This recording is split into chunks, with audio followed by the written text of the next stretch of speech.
ஜெயக்குமார். புதுக்கோட்டை மாநகராட்சி மியூசியத்தில் இருக்கிறேன். என்னோட சொந்த நான் குடியிருக்கிறேன்.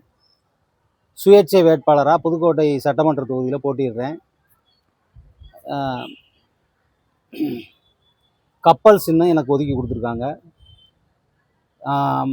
வேலை வாய்ப்புங்கிறது இன்றைக்கி படிச்சுட்டு இளைஞர்கள் நிறைய பேர் இந்த வேலை வாய்ப்பு இல்லாமல் இருக்கிறாங்க. என்னோட தேர்தல் அறிக்கையில் ஒரு 10,000 பேருக்கு பகுதி நேர வேலைவாய்ப்பு கொடுக்கறதுக்கான ஒரு முயற்சி எடுப்பேன். நர்சிங் படிச்சுட்டு நிறைய பேர் இருக்கிறாங்க. அந்த மாதிரி இருக்கிறவங்களில் ஒரு 5,000 பேருக்கு பகுதி நேர வேலைவாய்ப்பு அந்தந்த கிராமங்களிலே கொடுக்க போகிறோம். இந்த மாதிரி செயல் திட்டம் பண்ண போகிறோம். விவசாயிகளை பொறுத்தவரையும் விவசாயிகளுக்கு விவசாயம் செய்கிறதுக்கான நீர் ஆதாரம் சரியான முறையில் இல்லை. 50 ஏக்கருக்கு ஒரு பொது போர்வெல் செய்ய போகிறோம். அந்த பொது போர்வெலை நிர்வகிக்க படித்த இளைஞர்களை அதில் வேலைவாய்ப்பு கொடுக்க போகிறோம். முறைப்படுத்தி அந்த 50 ஏக்கரும் நீர் பாய்ச்சறதுக்கான வாய்ப்புகளை உருவாக்க போகிறோம். அதன் மூலம் வருஷம் பூரா விவசாயம் செழிக்கிறதுக்கான சூழ்நிலைகளை உருவாக்க போகிறோம்.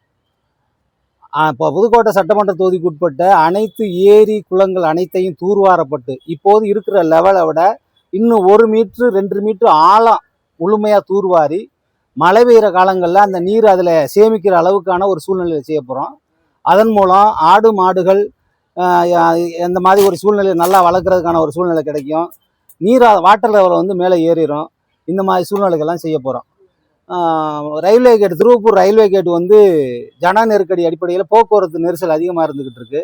அதை மேம்பாலம் கட்டுறதுக்கு மாநில அரசையும் வலியுறுத்துவோம், மத்திய அரசையும் வலியுறுத்துவோம். மத்திய அரசு தான் என்னோட மெயினான செயல் திட்டம். மத்திய அரசு ரயில்வே துறைக்கு அழுத்தம் கொடுத்து அதை செய்ய சொல்றதுக்கான ஒரு சூழ்நிலையில செய்வோம். அதே மாதிரி சத்துணவு ஊழியர்கள், அங்கன்வாடி பணியாளர்கள், அரசு ஊழியர்கள் ஒவ்வொருத்தருக்கும் பல்வேறு பிரச்சனைகள் இருக்கு. அவங்களோட பிரச்சனைகளின் தன்மைக்கு ஏற்ப மாநில அரசிடமோ மத்திய அரசிடமோ அவங்களோட கோரிக்கையை எடுத்து சொல்லி பரிசீலனை செய்து தக்க முடிவு எடுக்க சொல்லி வலியுறுத்துவோம். புதுக்கோட்டை மாவட்டம் கரம்பக்குடி தாலுகா சூரக்காடு கிராமத்தில் பரமசிவம் அவரோட பையன் கங்காதரன்